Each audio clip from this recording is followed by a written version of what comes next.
ಜಯಂತಿ ಅವರ ಆಗ್ಬೇಕಂತ ಭಾಳ ಎಲ್ಲರದು ಒಟ್ಟ ಅಭಿಪ್ರಾಯ ಇತ್ತು.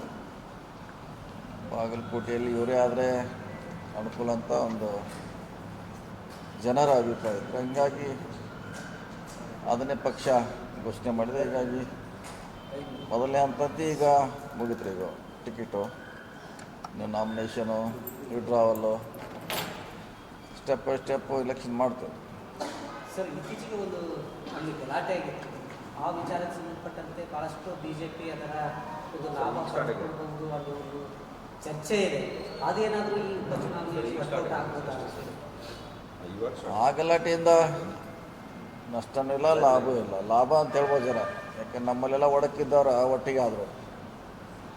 ಯಾಕಂದ್ರೆ ದಿವಸ ಒಂದು ಸಮುದಾಯನ ಬರೋರು ಎಲ್ಲರೂ ಬೈಯೋರು ಸ್ಟೇಟ್ಮೆಂಟ್ ಕೊಡೋದು ಬೈದು ಹಿಂಗಾಗಿ 3 ಗುಂಪಿದ್ದು ಈಗ ಒಂದಾಗಿದ್ದಾರೆ ಅವರು. ಸೊ ಅದರಿಂದ ಅವ್ರು ನಿರೀಕ್ಷೆ ಮಾಡಿದಟ್ಟು ಅವ್ರಿಗೇನು ಲಾಭ ಇಲ್ಲ. ಸೊ ನಮ್ಮವ್ರ ಒಗ್ಗಟ್ಟಿಗೆ ಅದು ಕಾರಣ ಆಗ್ಬೋದು.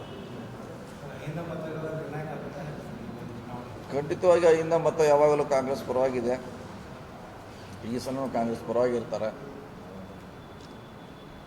ಸೊ ಒಳ್ಳೆಯ ವಾತಾವರಣ ಇದೆ. ಯಾಕಂದ್ರೆ ನಾವು ಅಲ್ಲಿ ಸುಮಾರು 2 ತಿಂಗಳಿಂದ ಕೆಲಸ ಮಾಡ್ತಾಯಿದ್ವಿ. ಸೊ ಮೇಟಿ ಅವ್ರ ಬಗ್ಗೆ, ಕುಟುಂಬದ ಬಗ್ಗೆ ಒಳ್ಳೆಯ ಅಭಿಪ್ರಾಯ ಇದೆ.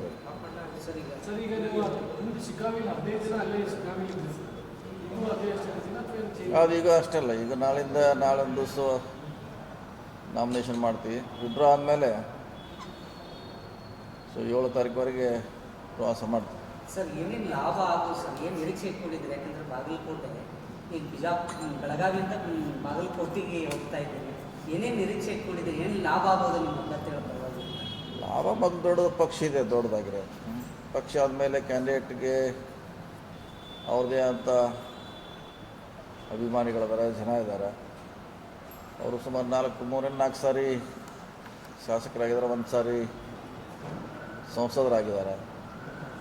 ಸೊ ಅದ್ರ ಜೊತೆಗೆ ಸರ್ಕಾರ ಇದೆ. ಈಗ ಸರ್ಕಾರದ ಗ್ಯಾರಂಟಿ ಸ್ಕೀಮ್, ಸೊ ಅಲ್ಲಿ ಆಗಿರುವಂಥ ಡೆವಲಪ್ಮೆಂಟು, ಮೊನ್ನೆ ಮೆಡಿಕಲ್ ಕಾಲೇಜ್ ಕೂಡ ಘೋಷಣೆ ಮಾಡಿದ್ದಾರೆ. ಅದು ಹಳೆ ಎಲ್ಲರದ್ದು ಅಭಿಪ್ರಾಯ. ಅದ್ರಾಗ ಮೇಟಿ ಅವ್ರು ಕೂಡ ಅದು ಆಗಬೇಕಂತ ಭಾಳ ಆಸೆ ಇತ್ತು ಅವ್ರಿಗೆ. ಅವ್ರ ಜೀವಿತ ಕಾಲದಲ್ಲಿ ಮಾಡೋದಕ್ಕಂತ ಪ್ರಯತ್ನ ಪಟ್ಟರು, ಆಗಿಲ್ಲ. ಅವರು ಹೋದ್ಮೇಲೆ ಅದನ್ನು ಮಾಡುವಂಥ ಪ್ರಯತ್ನ ನಮ್ಮ ಸರ್ಕಾರ ಮಾಡಿದೆ. ಸೊ ಒಳ್ಳೊಳ್ಳೆ ಕೆಲಸ ಅವ್ರ ಅವಧಿಯಲ್ಲಿ ಆಗಿದೆ, ಈಗ ಕೂಡ ಆಗ್ತದೆ. ಈಗ ಭಾಳಷ್ಟು ಜನ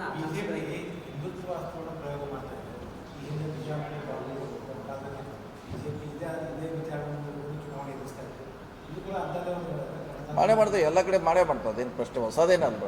ಅವ್ರು ಮಾಡೇ ಮಾಡ್ತಾರೆ, ನಾವು ಅಹಿಂದ ನಾವು ಮಾಡ್ತೀವಿ, ಅವ್ರು ಹಿಂದುತ್ವ ಅಂತ ಅವ್ರು ಮಾಡ್ತಾರೆ. ಅದು ಅದರಲ್ಲಿ ಪ್ರಶ್ನೆ ಇಲ್ಲ. ಆ ಕಡೆ ಯಾರು ಐಡಿಯಾಲಜಿ ಮೇಲೆ ವಿಶ್ವಾಸ ಇದ್ದಾರೆ ಆ ಕಡೆ ಇರ್ತಾರೆ, ಈ ಕಡೆಯವರು ಈ ಕಡೆ ಇರ್ತಾರೆ. ಅಲ್ಲೇ ಹೋಗಲೇಬೇಕು, ಅಲ್ಲೇ ಹೋಗ್ತಾರೆ. ನಾವು ದಾವಣಗೆರೆಗೆ ಹೋಗ್ತೀವಿ, ಯಾರು ಹೆಚ್ಚಿಗೆ ಸಮಯ ಇಲ್ಲೇ ಕೊಡ್ತೀವಿ.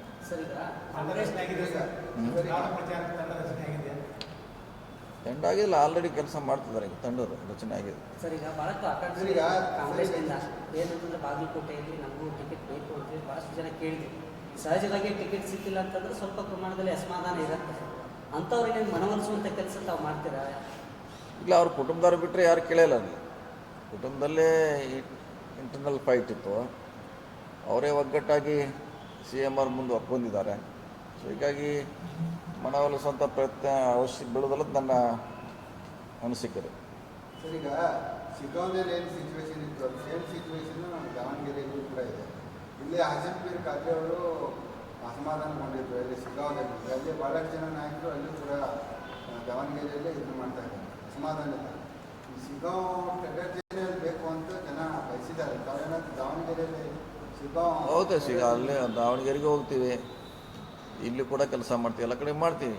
2 ಕಡೆಯೂ ಕಾಂಗ್ರೆಸ್ಸಿನ ಭದ್ರಕೋಟೆ, ನಮ್ಮ ಸೀಟ್ 2 ಇದ್ದದ್ದು.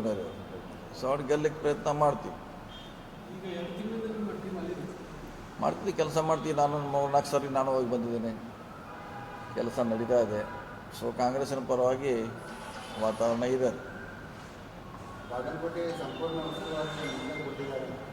ಎಲ್ಲರೂ ಇದೆ. ನಾವು ಇದೀವಿ, MB ಪಾಟೀಲ್ ಇದ್ದಾರೆ, ಶಿವಾನಂದ ಪಾಟೀಲ್ ಇದ್ದಾರೆ, ಅಜಯ್ ಸರ್ನಾಯ್ಕ್ ಅವರಿದ್ದಾರೆ, ಸರ್ ಪಾಟೀಲ್ ಅವರಿದ್ದಾರೆ, ತಿಮ್ಮಾಪುರ್ ಅವರಿದ್ದಾರೆ, ಲೋಕಲ್ ML ಇದ್ದಾರೆ. ಎಲ್ಲರೂ ಸಾಮೂಹಿಕವಾಗಿ ಮಾಡ್ತೀವಿ. ಅದ್ರಲ್ಲಿ ನಾವು ಸ್ವಲ್ಪ ವಿಶೇಷವಾಗಿ ಕೆಲಸ ಮಾಡ್ತೀವಿ, ಎಕ್ಸ್ಟ್ರಾ.